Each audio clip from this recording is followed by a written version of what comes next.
AMR एक वैसे तो बहुत ही सीरियस इशू है और इस पर जब भी सवाल उठता है तो खाली पोल्ट्री सेक्टर पे ही लोग सवाल उठा देते हैं, जबकि पोल्ट्री सेक्टर या पोल्ट्री फार्मर कहिए कि इसके प्रति पहले ही बहुत ज़्यादा जागरूक है। और हमारी पोल्ट्री फेडरेशन ऑफ इंडिया भी समय समय पर पूरे देश भर में टाइम टू टाइम डिफरेंट जगह पे सेमिनार करके फार्मर को बताती है कि वे एंटीबायोटिक का यूज़ कम से कम करें, जब भी करें तो जब आवश्यकता हो तभी करें और पशु चिकित्सक के परामर्श से और उसकी देख रेख में ही। और आज हमारा पोल्ट्री फार्म ऐसा कर भी रहा है। हम जो आज पोल्ट्री में इसको कम कर रहे हैं एंटीबायोटिक को, वो अपने तरीके से चाहे बायोसिक्योरिटी मैनेजमेंट लेवल में बायोसिक्योरिटी ठीक करके करें, वहाँ पे स्वच्छता करके करें, या पोल्ट्री में जब भी कोई एंट्री होती फार्म में उस पर गेट पे फूड डिप पे स्प्रे वगैरह करके, ये सारे सिस्टम आज छोटे से छोटा फार्मर भी तकरीबन अपना रहा है। आज पोल्ट्री भारत की जो है वो ऑर्गेनाइज्ड पोल्ट्री है।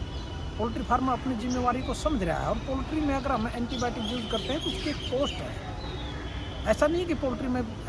हमने वैसे ही कोई यूज़ किया तो उससे हम कॉस्ट ऑफ प्रोडक्शन हमारी बढ़ेगी। तो हम जो पोल्ट्री में एफर्ट्स कर रहे हैं, चाहे किसी भी तरीके से बायोसिक्योरिटी के होते हैं, वैक्सीनेशन प्रोग्राम करते हैं भाई,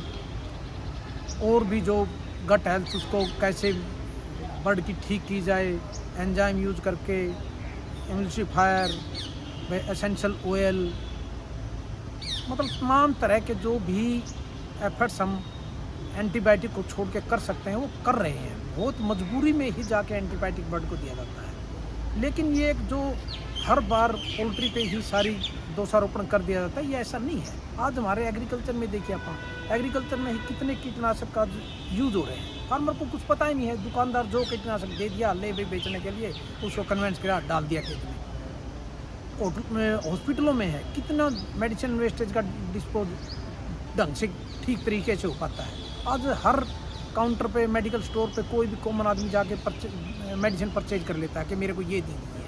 और कोई डॉक्टर की प्रिस्क्रिप्शन नहीं होती, कोई कुछ नहीं होता। उसको ये नहीं पता कि उसने लेना क्या है। बुखार हो गया, फ्लू है तो वो भी एंटीबायोटिक ले लेता है, जबकि पोल्ट्री में फार्मर को इतना पता है कि अगर उसके फार्म पे कोई वायरल आता है, कोई फ्लू आता है तो वो उसको एंटीबायोटिक नहीं देता। ये हर पोल्ट्री फार्म को छोटे से छोटे को पता है, लेकिन एक आम आदमी को इस बारे में कुछ भी नहीं पता है। वो उठा के कई बार गांव में होते हैं या दूर दराज के एरिया में छोटे छोटे झोला डॉक्टर हैं, वो